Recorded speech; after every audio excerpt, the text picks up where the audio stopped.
Justice Yahya Afridi ने chief justice of Pakistan नामजद पार्लिमानी committee ने मंजूरी दे दी। 2/3 अक्सरियत से जस्टिस याहिया अफरीदी के नाम पर इत्तफाक कमेटी ने 8-1 के तनासुब से फैसला दिया।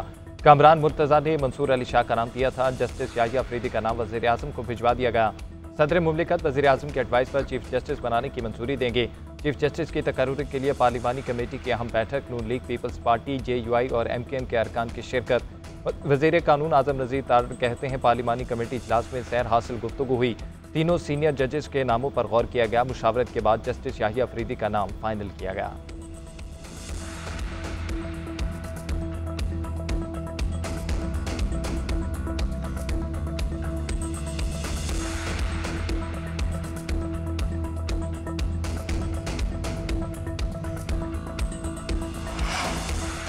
जस्टिस याहिया अफरीदी ने 28 जून 2018 में सुप्रीम कोर्ट के जज के ओहदे का हल्फ उठाया। 30 दिसंबर 2016 को पेशावर हाई कोर्ट के चीफ जस्टिस का मनसब संभाला। Justice Yahya Afridi Peshawar high court के पहले चीफ जस्टिस थे जिनका ताल्लुक फाटा से है। 2010 में पेशावर हाई कोर्ट के एडिशनल जज मुकर्रर हुए और 2012 में बतौर मुस्तकिल जज तैनाती हुई। खैबर पख्तूनख्वा में बतौर असिस्टेंट एडवोकेट जनरल भी खिदमात सरंजाम दी। 1990 में बतौर एडवोकेट हाई कोर्ट रजिस्टर्ड हुए।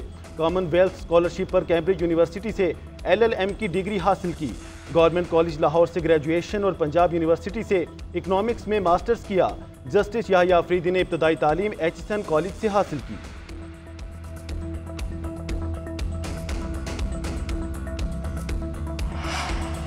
PTI का पार्लिमानी कमेटी के इजलास का बायकॉट। हुकूमत के बार बार इसरार के बावजूद इनकार। स्पीकर कौमी असम्बली और 4 रुकनी कमेटी भी मनाने गई लेकिन ना आए। मौलाना फजलुर रहमान की दरख्वास्त पर भी ना माने। बैरिस्टर गौहर कहते हैं आईनी तरमीम मानते ना इसको तस्लीम करते हैं। शिबली फराज बोले जजेस की तकर्रुरी पार्लियामेंट के जरिए करना मुदाखलत है। आईनी तरमीम ने इंसाफ के निज़ाम को हिला के रख दिया।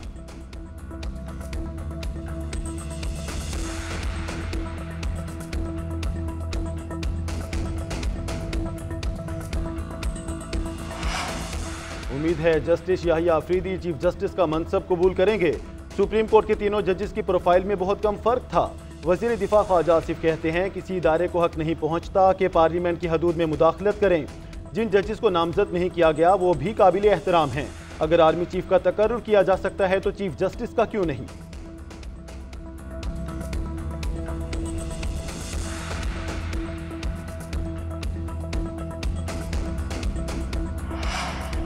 तहरीक इंसाफ के रहनुमा हामिद खान ने कहा कि तवक्को है justice Yahya Afridi chief justice का ओहदा कबूल नहीं करेंगे।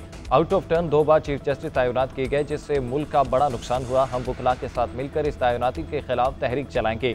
वकला में अगर कोई तकसीम हुई तो बार के अगले इलेक्शन में सामने आ जाएगी। दूसरी तरफ एहसन इकबाल ने कहा हमें वकला और PTI के वकला में फ़र्क को सामने रखना चाहिए। PTI हमेशा सियासत में अदलिया को इस्तेमाल करती है।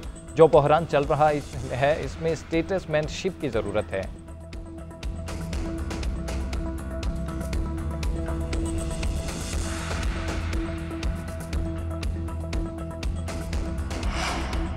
आईनी तरामीम का मामला सियासी और सियासी मैदान में हल होगा। सियासी कमेटी का फैसला था, कमेटी में शिरकत नहीं करेंगे।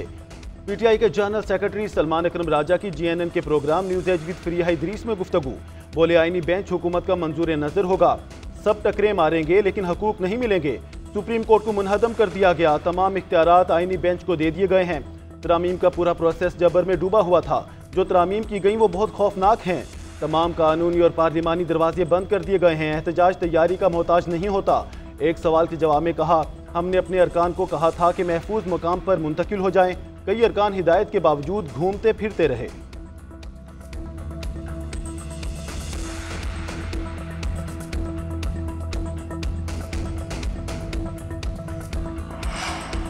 चीफ जस्टिस काजी फाइज ईसा चैम्बर वर्क पर चले गए। Chief justice of Pakistan chamber work के दौरान फैसले लिखेंगे।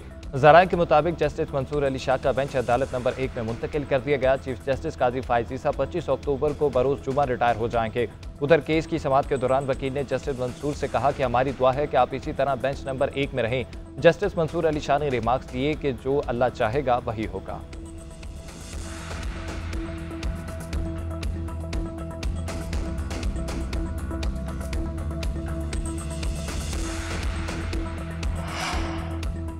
मखसूस नशिस्तों के केस में अपीलों का फैसला हतमी नहीं। अक्सरियती जजेस ने वजाहत की। दरख्वास्तों की गुंजाइश बाकी रखी। इस पर अमल दरामद बाइंडिंग नहीं। अमल दरामद न होने पर तौहीन अदालत की कार्रवाई नहीं हो सकती। चीफ जस्टिस काजी फैज ईसा और जस्टिस जमाल मंदोखेल का अक़लियती फैसला जारी। इजाफी नोट में लिखा 8 जजेस के वजाहती हुक्मनामे पर रजिस्ट्रार से पूछे सवालात भी हिस्सा। अक्सरियती जजेस ने फैसले की वजाहत के लिए रजू करने का कहा। ये हुक्म पाकिस्तान में राइज अदालती तरीकाकार से मुताबिकत नहीं रखता। माजी में ऐसी गुंजाइश देने की कोई नज़ीर नहीं मिलती। 8 जजेस का 12 जुलाई का मुख्तसर और 23 सितंबर का तफसीली गलतियों से भरपूर है। 14 सितंबर और 18 अक्टूबर की वजाहतों में भी आईनी गलतियां हैं। 8 जजेस ने अपनी अलग वर्चुअल अदालत कायम की। आईनी खिलाफ वर्जियों और कोताहियों की निशानदही फर्ज है। तवक्को है अक्सरियती जजेस अपनी गलतियों पर गौर करके दुरुस्त करेंगे। चीफ जस्टिस काजी फैज ईसा ने 14 सफ़ात पर मुश्तमिल इजाफी नोट तहरीर किया।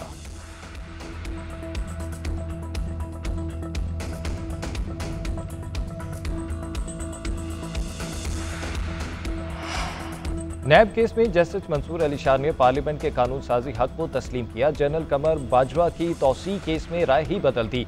आर्मी चीफ की मुद्दत मुलाजमत तौसी के केस में दरख्वास्त से हटकर फैसला दिया गया। चीफ जस्टिस काजी फैज ईसा ने मखसूस नशिस्तों से मुतल्लिक केस में इख्तलाफी नोट में लिखा, बानी PTI फरोग नसीम और साबिक अटॉर्नी जनरल अनवर मंसूर कमर जवेद बाजवा की तौसी चाहते थे।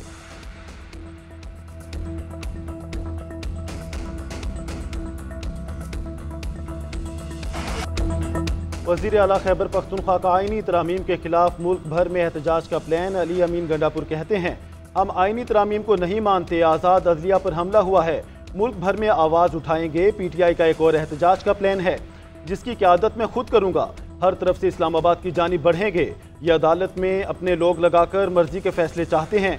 मीडिया से गुफ्तगू में बोले, गद्दारी करने वालों के नाम सामने आ गए हैं। आईनी तरमीम के लिए वोट डालने वालों को पार्टी से निकालेंगे। बुज़दिल लोगों की भी पार्टी में कोई जगह नहीं। हम डटे हुए हैं, वक्त भी बदलेगा। अपना मैंडेट वापस लेकर रहेंगे। हमारा एहतजाज हुकूमत से जान छुड़ाने तक जारी रहेगा।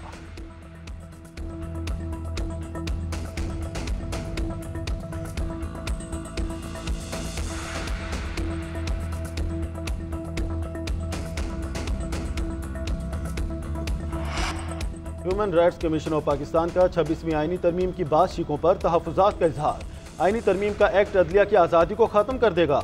आईनी बेंच का क़याम और तश्कील का तरीक़ाकार खदशात को जन्म देता है। HRCP के मुताबिक बराह रास्त सियासी असर व रसूख से आईनी बेंच की साख मुतासिर हो सकती है।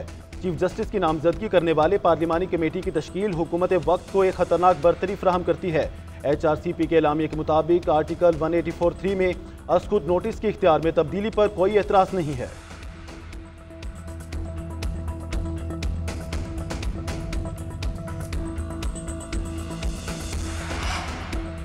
कौमी असम्बली का एक और हंगामा खेज इजलास। हुकूमत और अपोजिशन रहनुमा आमने सामने एक दूसरे के खिलाफ लफ्जी गोलाबारी। वज़ीर इत्तलात अताउल्लाह तारड़ ने कहा कि तरमीम के लिए इत्तफाक़ राय की पूरी कोशिश की। तहरीक इंसाफ अंदरूनी इंतशार का शिकार है, उनका एक ग्रुप पार्लियामेंट में, दूसरा बाहर है। PTI में इख्तलाफ खुलकर सामने आ गए। आईनी तरमीम में अरकान के अगवा से मुतल्लिक झूठा प्रोपेगेंडा किया गया। अपोजिशन लीडर उमर अयूब ने इल्ज़ाम आयद किया, तरमीम के मौका पर यहाँ पर एजेंसियों के लोग सिक्योरिटी की वर्दियों में आए। अब कैमरे चेक करें, मैं गलत बयानी नहीं करता। स्पीकर कौमी असम्बली बोले, मैं फुटेज लेकर आपको बताऊं यहाँ कौन था और कौन नहीं। मीडिया की नज़र से कुछ नहीं छुप सकता।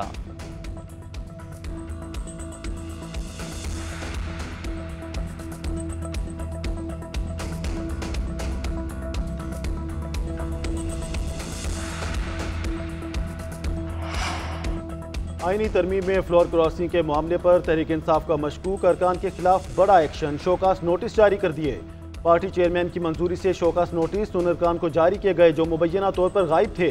तमाम अरकान को तहरीरी और इंक्वायरी कमेटी के सामने पेश होकर सफाई देने की हिदायत। Show cause notice senator Zarqa Taimur, senator Faisal Saleem, Zain Qureshi, Riaz Fatyana और दीगर को भेजे गए।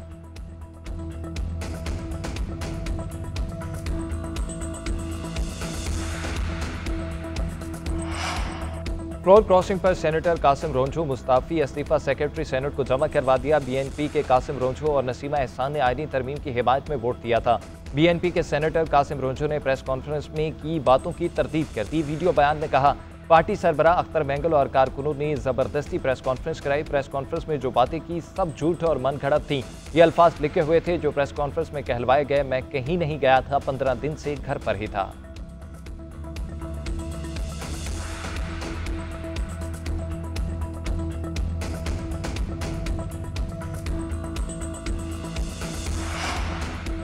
महंगाई तले दबे अवाम पर एक और बिजली बम गिराने की तैयारी। महंगी बिजली मजीद 70 पैसे फी यूनिट महंगी होने का इम्कान। CCPA ने कीमतों में इजाफे की दरख्वास्त नेपरा में जमा करा दी। इजाफा सितंबर की माहाना फ्यूल एडजस्टमेंट की मद में मांगा गया है। नेपरा 30 अक्टूबर को दरख्वास्त पर समाअत करेगा। सितंबर में सबसे महंगी बिजली फर्नेस ऑयल से 30 रुपये 29 पैसे फी यूनिट में पैदा की गई।